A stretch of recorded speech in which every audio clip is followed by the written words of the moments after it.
Jason Garrett, but the nicest guy in the world, and also, by the way, tends not to get into arguments on air. That's not his on-air persona, right?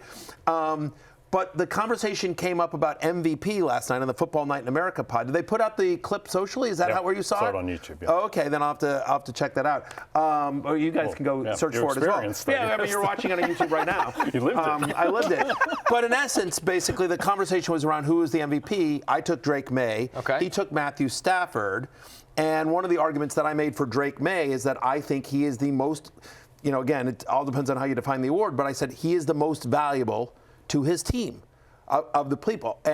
Jason Garrett's take is that he's basically like, wait a minute, you don't think Matthew Stafford is valuable to the Rams? Like you don't, and right. He's had an unbelievable year. And I said, very valuable to the Rams. He's had a great year.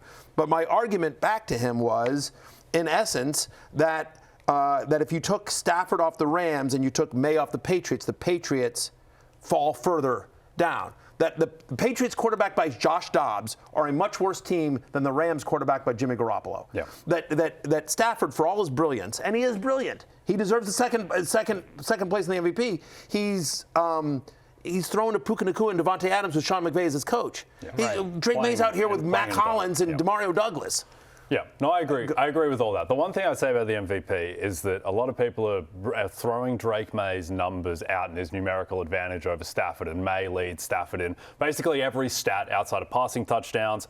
A lot of those have been near the goal line for Stafford and passing yards. And they're throwing the numbers out because Maye had an easier strength of schedule. Maye had an easier strength of schedule in terms of the teams that he played. He did not have an easier strength of schedule in terms of the pass defenses that he played, right? So Maye had to play the Cleveland Browns. Stafford played the Niners twice. The Niners are a much better team than the Cleveland Browns. Who has a better defense? The Browns do. And so when you look at their opposing pass defenses, like by EPA against, Maye had the 20th hardest schedule and Stafford had the 17th. So it's just not an argument. Yeah. And people who are making that argument, they're just not looking closely enough into the numbers. So I think once you adjust for all of that, I think Drake Maye is the MVP. I don't think Stafford would be a travesty, but I just worry. I think that people are getting very caught up in strength of schedule and just pure passing touchdown numbers and not looking deeper into it than that. And he, after sort of padding his stats against Arizona, he's now the betting favorite, right? Yeah, but the problem with that is Drake Maye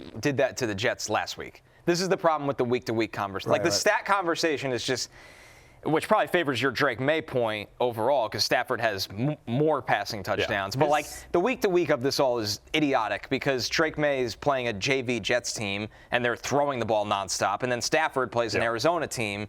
So it's very tricky. It's so stupid because like the Patriots got inside the 5 like 4 times yesterday, and each time they ran it in for a touchdown with Travion or Ramondre. Like if they checked into passing plays and thrown touchdowns on 3 of those 4, then Drake Maye probably just wins MVP. Then the award's flawed. That's a horrible, that's horrific logic for the award. Yes. But the problem is there probably are a lot of voters that go by exactly what you guys are just breaking down. No, it's awful. The only true award is Comeback Player of the Year. That's the one. I agree. That's the one where they get it right. It's done with pride, it's done with pride and honor.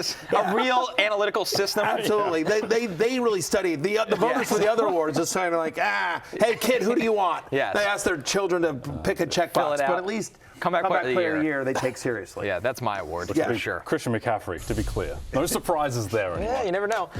Hey, it's Matthew Berry from NBCSports.com and RotoWorld.com, and I want to thank you so much for watching whatever it is you just watched, or if nothing else, being too lazy to click out of the autoplay after this video started, after whatever it is you actually wanted to watch finished. But now that you're here, I'd like to take a moment here to ask you respectfully now, okay? I'm asking you respectfully to subscribe to the NFL on NBC YouTube channel. You'll get the latest Roto-World fantasy news headlines, all sorts of great shows, including my own Fantasy Football Happy Hour. So go subscribe now. Again, I'm asking respectfully.